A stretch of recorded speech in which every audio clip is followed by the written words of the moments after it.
అటు ఇటు ఏమో గానీ పట్నంలో మాత్రం అదోటి ఇదోటి గట్టినే కట్టించిర్రు, బ్రిడ్జిలు కట్టించిర్రు అని కార్ పార్టీలను ఎన్కేసుకొని వస్తుంటారు చాలా మంది. అందుకే కావచ్చు పాయరం కొద్దీ అసెంబ్లీ ఎలక్షన్లల్లో పట్నం పబ్లిక్ అంతా కార్ పార్టీలకే గుద్దిర్రు ఓట్లు. అయితే ఇప్పుడు అధికారంలోకి వచ్చిన షేయ్ పార్టీలు కూడా పట్నం పబ్లిక్ మీద గట్టిగానే ప్రేమ చూపిస్తుర్రు.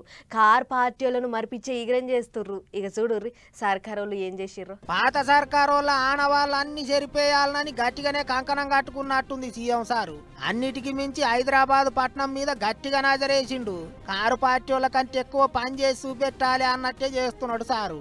అల్వాల్కి వెళ్ళి 11 కిలోమీటర్ల పొడవు 6 లేన్లతోని పెద్ద రోడ్ వేయనికే శంకుబండ బాతిచ్చిండు ముఖ్యమంత్రి. ఇక మొన్న మోదీ సారును కలిసి పెద్దన్న అన్నాడంటే వట్టిగానే అనలేదు.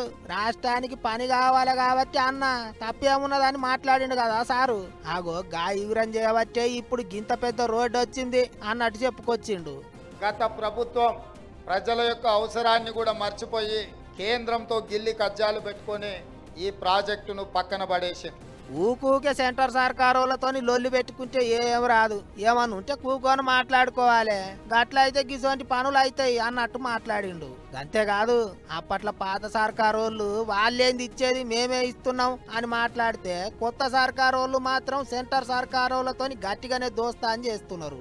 మొన్న మోదీ సారును కలిసినందుకు కారు పార్టీ వాళ్ళు ఆడిపోసుకున్నారు కదా, దాని మీద ఏమన్నాడో చూడర్రి సీఎం సారు. రాష్ట్ర ముఖ్యమంత్రి వెళ్ళి ఇట్లా ప్రధానమంత్రిని కలుస్తాడని అంటారు.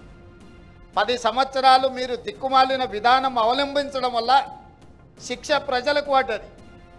మీరు హ్యాపీగానే ఉన్నారు, మీరు ఫామ్ హౌజులు కట్టుకున్నారు, మీకేం ఇబ్బంది లేదు. కానీ ఉత్తర తెలంగాణ ముఖ్యంగా అభివృద్ధి చెందాలంటే ఈ ఎలివేటెడ్ కారిడార్లు, ఈ రోడ్లు అభివృద్ధి జరగాలి. పట్నం అభివృద్ధి మీద తాపకోసారి మాట్లాడే మాజీ మంత్రి కేటీఆర్ సారుకు సుత సీఎం సారు గట్టిగానే సవాల్ ఇసిరిండు.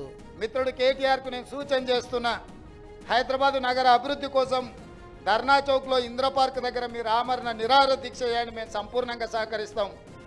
గతంలో కేసీఆర్ గారు చెప్పారు ఒక మాట, కేసీఆర్ చచ్చుడో తెలంగాణ వచ్చుడో అని. ఇప్పుడు కేటీఆర్ గారు కూడా ఆ స్ఫూర్తిని తీసుకొని కేటీఆర్ చచ్చుడో నగరానికి నిధులు వచ్చుడో రెండిట్లలో ఏదో ఒకటి తేలే విధంగా కార్యక్రమాన్ని తీసుకోవాల్సిందిగా ఆయన దీక్ష కూర్చుంటే మా కార్యకర్తలే కంచేసి కాపాడుతుంది. దాన్ని గిట్లా ఒక్కో ముచ్చట కాదు పోయినరి. హైదరాబాద్ పట్టణానికి కారు పార్టీలు చేసింది ఏమి లేదు, చేస్తే గీస్తే ఇప్పుడు మేం చేస్తాం చూడరి అన్నట్టు మాట్లాడిండు సీఎం సారు. మరి ఇక దీని మీద ఎగస్ పార్టీ ఏమంటారో చూడాలి.